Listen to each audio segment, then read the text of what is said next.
Ya, Assalamualaikum warahmatullahi wabarakatuh, sahabat semuanya. Beginilah suasana di gerbang tol Padang Tinggi yang merupakan bagian dari tol Sigli Banda Aceh.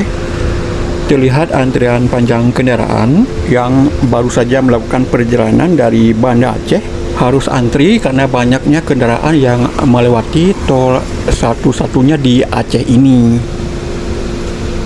Ya, masyarakat lebih memilih jalur tol Sigli Banda Aceh ini karena akan memangkas waktu perjalanannya yang sangat jauh hingga 2 jam daripada melewati Jalan Nasional Banda Aceh Medan yang akan memakan waktu perjalanannya hingga 3 jam.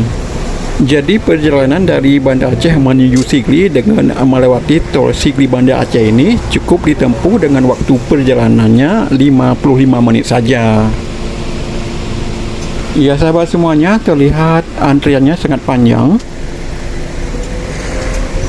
Terlihat juga kendaraan dari arah Sigli menuju Banda Aceh juga sangat padat. Saat kami melewati tol ini, suasana di gerbang tol Padang Tinggi baru diguyur hujan, jadi suasana terlihat adem.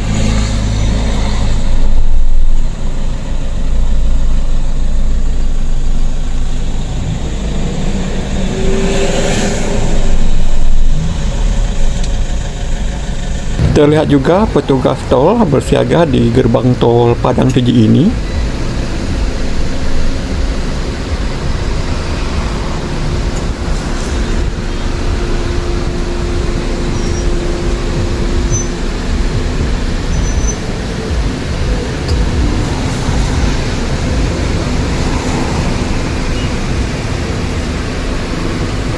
Oke, demikianlah informasi singkat dari tol Sigli Banda Aceh.